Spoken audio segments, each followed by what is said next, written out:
In this deeply moving episode, we will chat with grief expert Victoria Volk, who offers a compassionate lens on the unique challenges faced by grandparents raising their grandchildren while coping with profound loss. Discover how grief intricately weaves into family dynamics as Victoria addresses the distinct emotional landscape that unfolds when a grandparent must transition into this role after the loss of a child or a spouse, or even a long-held dream that's escaped our grasp.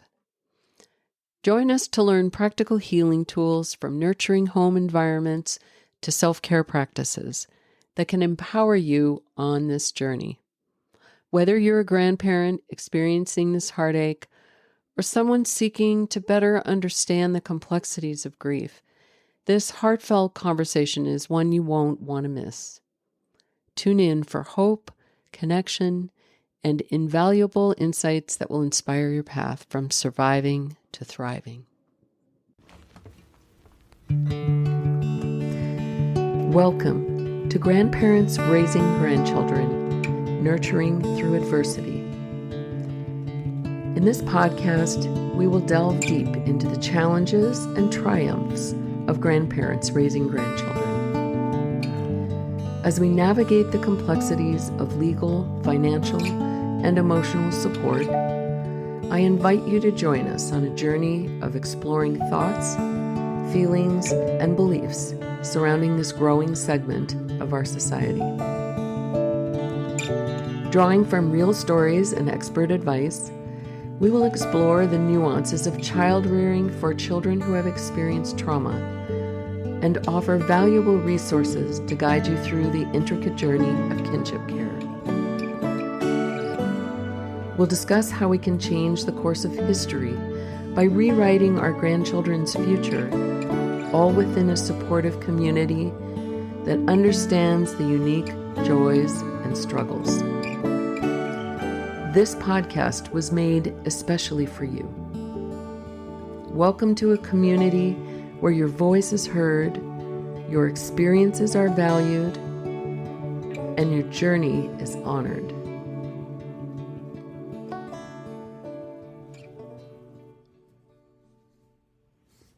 I've had my fair share of what many would call losses throughout my life. From being abused as a child to experiencing a near-death experience at a young age, my journey has not been easy. At 19, I was diagnosed with a severe illness. I went through a divorce and faced the unimaginable pain of losing my only son. And just when I thought I might find some peace at 64, life threw me another curveball as I became a parent again to two young children diagnosed with complicated behavioral disorders. Grief has been a familiar companion for me, but I've learned through these challenges what resilience truly means. What got me through those dark moments? What made me refuse to give up? And how can we find solace in the powerful truth that grief is simply a part of life? Today, I'm excited to share this valuable conversation with grief expert Victoria Volk. Victoria is a self-published author, an advanced certified grief recovery specialist, and the creator and podcast host of Grieving Voices. She is also a Usui and Karuna Reiki master, certified Biofield Tuning practitioner, UMAP certified coach, and end-of-life doula. Her mission is to help those whose lives have been turned upside down by grief and loss transition from merely surviving to truly thriving. I can't wait for you to hear her insights on navigating grief and reclaiming our lives. Grief is an emotion that many of us as humans tend to avoid discussing, as if it were a taboo topic. However, grief is as intrinsic to our human experience as the joys we celebrate. For many of us, especially as grandparents, grief can feel all too familiar. We may have faced the unimaginable loss of a child Or we might find ourselves grieving for a child who is struggling with mental illness, addiction, or is caught up in circumstances beyond our control. As Victoria says, trauma is what happens, but grief is what's left. So how can we navigate the often turbulent waters of grief? I asked Victoria to share with us her journey, how she discovered her calling in helping those whose lives have been deeply affected by loss and sorrow. First of all, I want to thank you for sharing your experience in this way through a podcast that people can find resources and connection in what you're doing. Because, I mean, for someone like me, I didn't have grandparents, really. I didn't grow up with grandparents. My father passed away, and then when I was 8, and pretty much the entire family on his side wasn't in my life anymore. My grandmother, my mom's mom, passed away the year before my dad. And my grandfather, her father, had passed away the year I was born. So essentially, I grew up without grandparents.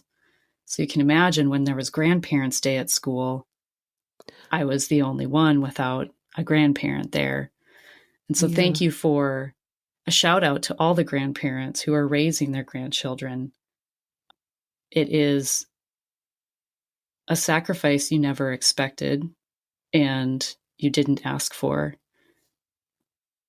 But I can only imagine if I would have been in the shoes of the grandchild, of any grandchild listening to this whose grandparent raised them, that it would have felt like such a blessing. So thank you for the work that you're doing. As far as my background, well, as I mentioned, my father passed away when I was 8, but my grandmother passed away the year before. And so you imagine my mother losing her mother, her father, her mother, her husband. I would say that she died with him. You know what I mean? Like, there's so much that she was just emotionally unavailable. She was going through her own grief.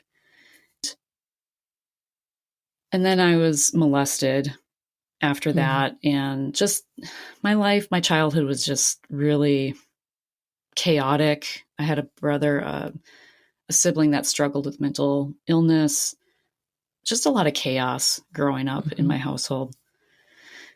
And, you know, what happened into my early 20s was because as a teen, because I was more or less my mother's emotional caretaker, because if she was okay, then I was okay, kind of her therapist. And I had to step into a role that a child shouldn't have to. But in my early 20s, all of that kind of came out and manifested, all that grief, all that trauma manifested, and I started to abuse alcohol and kind of made up for my goody two-shoes high school years. And yeah, I was really headed down a really bad path. And I said a prayer, and I don't know, God answered. And my husband came into my life. But he was a friend of mine for like 7 years. So it was interesting how we came together, and neither of us really, it's just, I guess, meant to be is one type of thing. But anyway, as grief is cumulative and cumulatively negative, we experience losses throughout our entire lives. And as that happens, and about 5 years ago, early 2019, end of 2018, I realized that I wasn't okay. And my uncle, my father's brother, the only living brother, like all of his siblings died younger than 60 or around 60. And I found out he had brain cancer. And I hadn't seen him since my dad's funeral. And I went to see him, and would have been 30 years later. And it was a very healing experience, I think, for both of us. I was writing my book at the time, or it was in the editing phase of my book. And it was just a really spiritually explorative time and awakening time for me. And I realized, I'm not really okay. And went to Google and I found grief recovery, and that changed my life. Yeah, it's an action and evidence-based method to process grief. And it's not to forget. It's not to, I don't know what the words people say.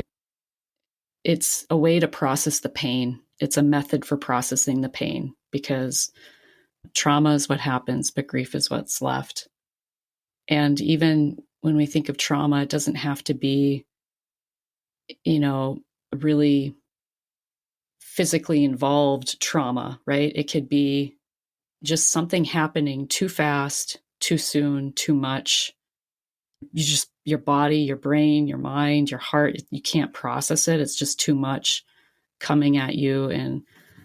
And the body remembers that, and energetically. And so that, like, the grief work led into energy healing work. And it's really a beautiful blend of what I can bring my clients and what I can provide people who are really struggling with grief.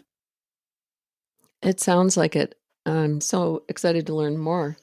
I always say that people that have been through hard things, if they can get through that wall, they are so valuable to others because they can speak from experience. They are credible messengers, so to speak, right?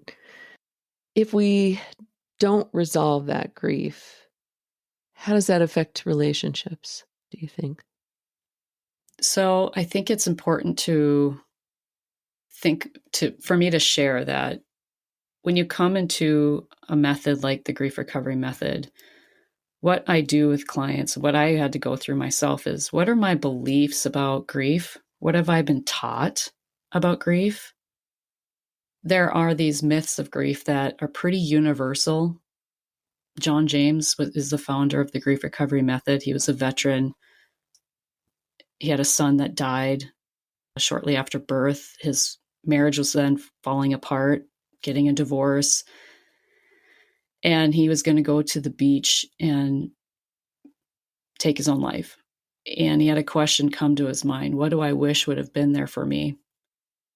And that one question stopped him, because he didn't want no one else to go through or feel how he was feeling. And he really wanted to get a deeper understanding of, how do I stop? Like, how can I help myself? And how do I help people not get to this point? And so that's how the grief recovery method was developed. He worked as a contractor at the time, and then just started talking to people, started talking with grievers, and it's been around for over 40 years, but it works because you have to look at the past to see how it's informing the present. Because if you don't, it's going to inform the future. Like, it's that saying, history repeats itself. Mm-hmm. So as a child, many of us as children are taught, if you want to cry, go to your room. You want to cry, I'll give you something to cry about. Like, to even express crying, which is a child's natural way to express emotion, is crying, right? Like, that's a natural thing. But as children, we're often taught that's bad. It's wrong. It's weak. Yeah. So I would hide to cry. I would go under my bed and cry, and then I'd fall asleep. I'd go in the linen closet to cry. I would hide. Coat closet, linen closet, under my bed. I just could not show it. Yeah. And so one of the myths of grief is grieve alone. So as a child, I internalized that. I'm just going to hold this all in. I'm just going to stuff it all down. And when your sense of security and safety is taken away, if you give voice to what's happening and no one's listening, no one does anything, your trust is violated. So like all these myths of grief, like grieve alone, don't feel bad, replace the loss. As children, we often, we have a pet die and the parents will, well, we can go get another pet. Let's go down to the pet store and get another one, right? Like we'll just get another one. Not acknowledging the bond and connection that child may have had to that first pet. Because like people, every pet is individual and unique, right? Their personalities are individual and unique. You just simply can't get another pet like you had. I don't if anyone listening here has dogs, it's like I've had a dog for 10 years. It's like my daughter, she's like, can we just clone him? I'm like, yeah, I wish. No. I lost my favorite pet a couple of years ago, and I don't know if I'll ever be able to replace her. You can't. But that's the messaging that we're taught, right? Just replace the loss. Don't feel bad. Time heals, right? Just give it time. You'll feel better in time. So these are some of the myths of grief that I think we are all born into, and that's the generational learning that's passed down. And so to talk about to your initial question, which I can't remember exactly how you worded it. I don't remember it either now. But it's so important, I think, that we look at these beliefs that we're coming with, and then whether we're raising our grandchildren, which really is a second opportunity to do it better. I oftentimes say that myself. Yeah. It's not to, because I think, as when you become a parent, I said recently, becoming a parent is like the most intense personal growth project you will ever be given. Yes. And I met. Even now, it doesn't end as a parent again. In fact, it's one of the blessings, I feel like, in a way, that we've received, because it opens you up to humbleness in a way that nothing else does. And what I somehow remember more now than I even did when I parented the first time is that I'm very aware when I am repeating a pattern that's unhealthy. And I stop dead in my tracks. It's like a deer caught in the headlight. And I go, oh, that's not okay. I don't want to pass that on to my grandchildren. So we talk about. And so when our backs are put against the wall, right, we're going to resort to what we know. Yes. And whether that's, if we grew up in a home where we were taught to grieve alone, or the behavior of resorting to things to make you feel better, like alcohol or drugs or shopping or gambling or relationships, or, all the children are like sponges. They're watching. They're always watching. And so, when mom or dad feels that certain way, this is what they do. So this is what I have to do. Yeah. So, well, when they do that, they feel they're smiling and they're laughing, and, alcohol can make you seem like you're jolly go lucky, right? And so if a child sees that, it's like, well, I want to feel like that. So I guess what do I have to do? Oh, I have to drink to feel that way, because there's something in me. Instead of talking about why we're resorting to that behavior with their children, or why we're not asking ourselves as the parent, why am I resorting to this behavior? Because that takes a lot of self-awareness, right? Our children are seeing that.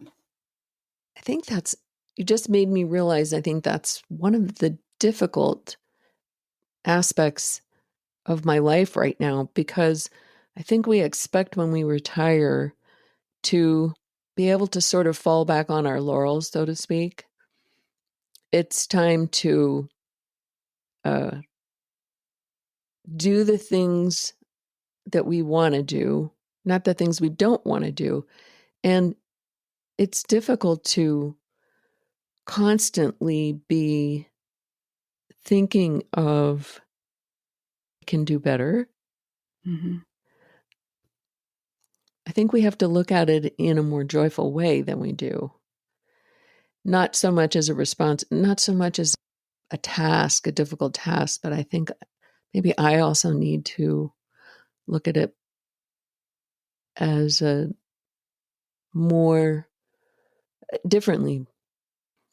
It's hard, but it's different. It's hard because human nature, our natural inclination, again, is to do what comes easy. Yeah. And self-awareness is like a muscle that you have to flex. And I can imagine just myself, it's like when you're a parent, you're just constantly on. Yes. And then when you become a grandparent, it's like you get a break, right? I don't have to constantly be on. You can turn it off. But then when you become a grandparent raising grandchildren, again, you're constantly on. And so there's like, this isn't what was supposed to be. I was supposed to be able to get this mental break here. Right. And that's a grief, it's a different right? perspective that it's a different perspective than we expected to have. And I can go on and on about that, but I'd like to talk about what techniques you specifically use to help us cope with grief in your practices.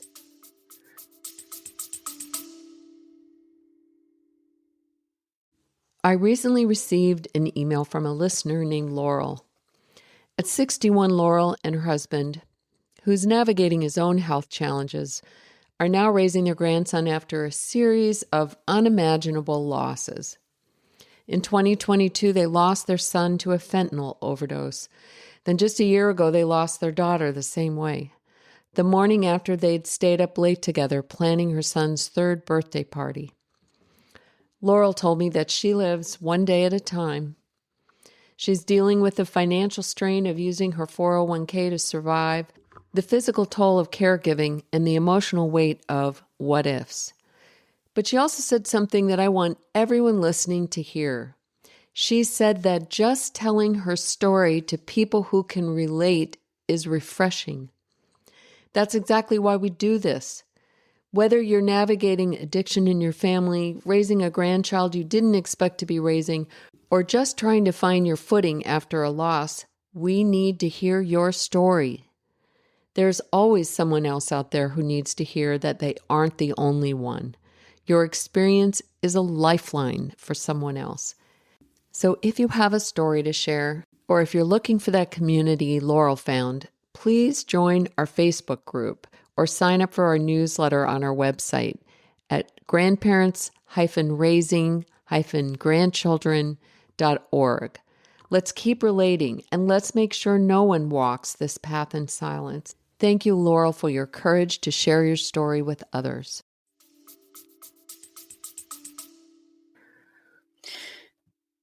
Well, let me just say what grief is. Okay. Grief is the loss of hopes, dreams, and expectations, and anything that you wish would have been different, better, or more. That's a lot, if you think about it. Yeah. And so as far as the practices, it's because it's evidence-based and it's a method, right? So we have this way of, it first starts with education, like educating yourself. The first 10 episodes or so of my podcast, Grieving Voices, mostly the educational pieces of what we cover in the grief recovery method. In my program, Do Grief Differently, which is the method plus UMAP, which is all about life and career satisfaction. I married the two. I put them together because when people work through their grief, it's like this burden has been lifted. You feel so much lighter. Now you have all this emotional stuff that you've processed. You feel hope again. You feel rejuvenated, like there's something to look forward to. And now what, right? So you ask the question, well, now what? So that's why that was the UMAP was the missing piece when I was working with grievers. But through the method, we talk about apologies, we talk about forgiveness, we talk about all the things you couldn't say because either the person passed or because it's an estranged relationship. The person doesn't have to die for you to grieve. And so once you learn this process, you can also apply it to a relationship with money, relationship with alcohol, your relationship with your inner child, your relationship with your body image. I've applied it to many of those. And because everything is energy, our relationship with money is energetic. It's an energetic exchange. So what is my relationship with money? Because grief affects every area of our lives. We don't think of it really as but it has these ripples. Why is it so hard for people to let go of that? Because you would think it would be a celebration. You would think it would be somebody, when you were presented with that option, you would think people would jump at the chance to do that. Why is it so hard for us to let go of grief? I think it's because we don't think that the answer is in the past. But all the answers are in the past. And we get to the answer when we ask deeper questions, and we simply don't ask ourselves deeper questions. And when you ask yourself deeper questions, you get deeper answers. And so when people say, well, you have to do the work, I had a client of mine at the end of the 12 weeks, she was like, people say you have to do the work. She's like, I get it now. This is the work. The really deep, emotional, painful confrontation of what we are afraid to confront. What kind of language do you use when you're approaching someone to begin uncovering that past grief? It's simply answering the question.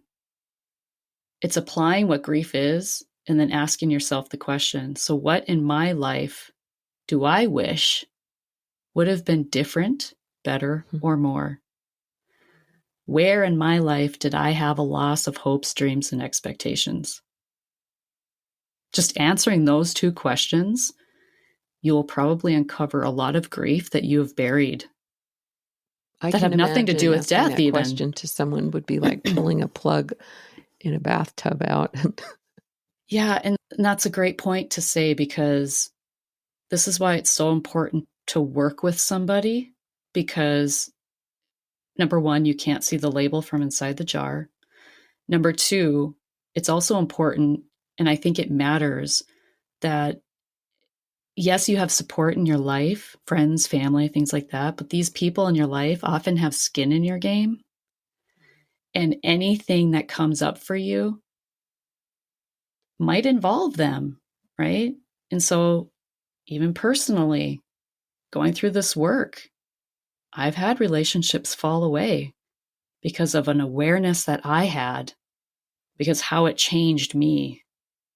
And then people look at you and it's like, oh, you've changed. And I want to say, maybe it's just that you've stayed the same. You're not evolving and growing in your life. So you can flip that, right? Yeah. And so it's taking 1% responsibility for what you can do in your life to improve your life. And when you improve your life, that has ripples too. Yes. I've often told the grandchildren that have grown up, that have been raised by grandparents, that sometimes speaking to someone else, we know that family has to love us, and the attachments are difficult to sort out at times. So I can see speaking with someone that doesn't have any skin in the game can help us to realize the personal value of what we're doing more so than a family member could. Yep. Let's talk about caring for ourselves enough to do this work. I don't know why it's so hard for many of us to understand that we need to nurture ourselves through these processes. Self-care is oftentimes hard for us to give ourselves. Why is that? Well, I think it's very individual. I think it has a lot to do with our beliefs around self-care as children, as we grew up, right? We always resort to what we know. For me personally, I can only say that I did not see self-care emulated for me. Self-care was not attention to mental health. Self-care was not shown to be healthy communication. Self-care, I just did not see it shown to me. And I did not know really what that was until probably the last 5 years. And my children I have one out of the house already, one that's going to be out of the house, and one that's a couple of years from being out of the house. So, I mean, I went through most of the child rearing years as a exhausted, mentally tapped out person because I did not put attention to that. And so I think it's amazing. Every phase of our lives, I feel like it's going to change what's important, what that means for us, I think will change over time. But I think in particular, after you've worked through your grief, you get it. You just get it. And then what going through this process had done for me is that I also didn't know what boundaries were, because mine were crossed in so many violated ways. I wouldn't have known one if it slapped me in the face. And so I didn't know how to create boundaries either. And so that's been a learning process as well into adulthood of what that means and what that means for me and my relationships.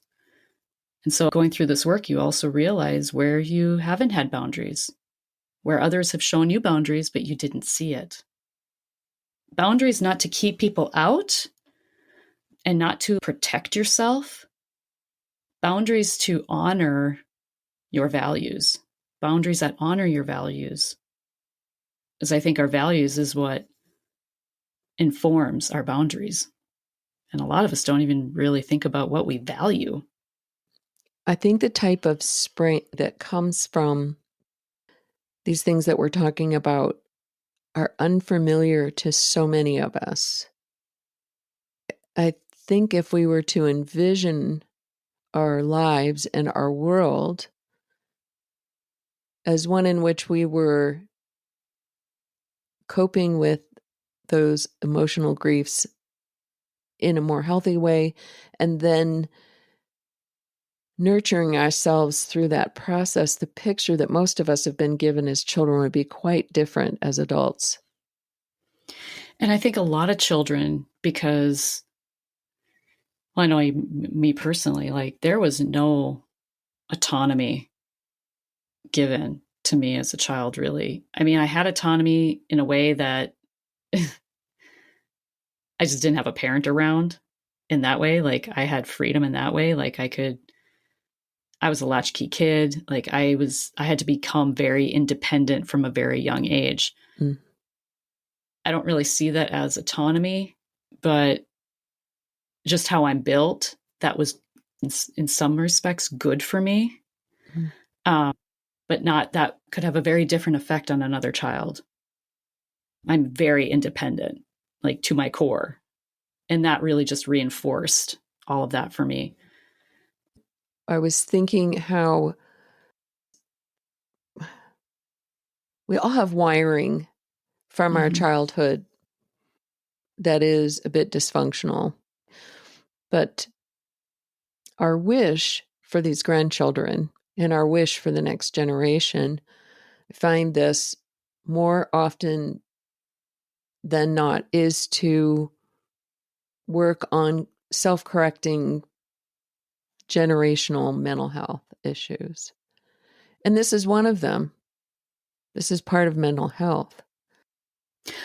And that reminded me of you. Thank you. You just reminded me of what I was trying to get to, is that I think a large part of that then comes down to communication and how you communicate with the child and how you allow the child to express themselves. Because a child that learns safe and healthy boundaries, for example, I never really gave this much thought until I've been doing this work, but as children, it's like, oh, give grandma and grandpa a hug. Give Uncle so-and-so a hug and kiss before we leave. Sometimes we don't know what that child's experiencing or what that person, we all have these energetic, our biofield, our energy field extends 5 to 6 feet out. So as an adult, we have the autonomy, we have the self-agency where we can just avoid certain people that give us certain feelings, right? We have that charge of ourselves to do that. And oftentimes children aren't given that opportunity to have that same sense of self-agency. So they're forced. We don't listen to them. No. So they're forced to hug and kiss people that they don't feel comfortable doing that with.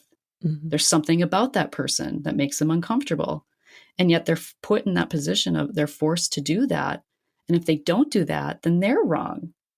Mm-hmm. So I think that's a really simple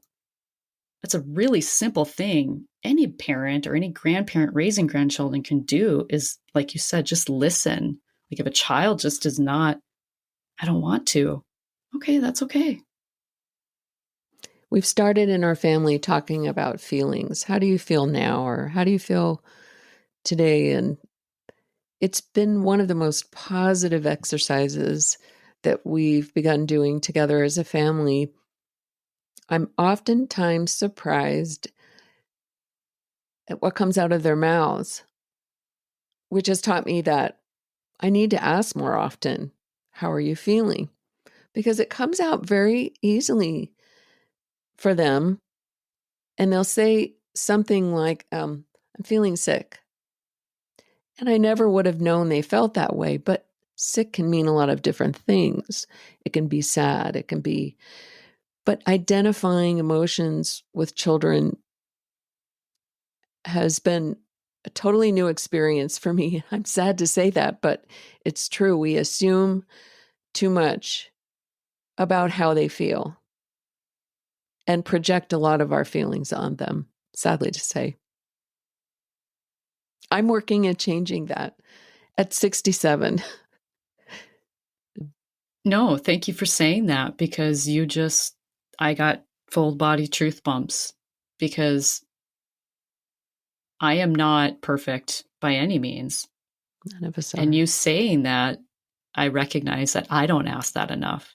Even just saying, where are you on a scale of 1 to 10? 10 being the happiest you've ever felt. Like, how are you feeling today? Yes. I'm going to take that as a daily challenge for me. We've tried to move into certain habits slowly because quick changes don't work well with us, but we oftentimes all are on tablets at dinner time.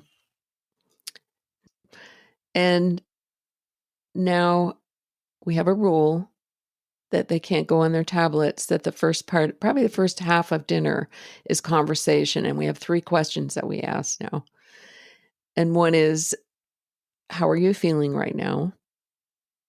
And that's always an interesting conversation because all these ahas come up.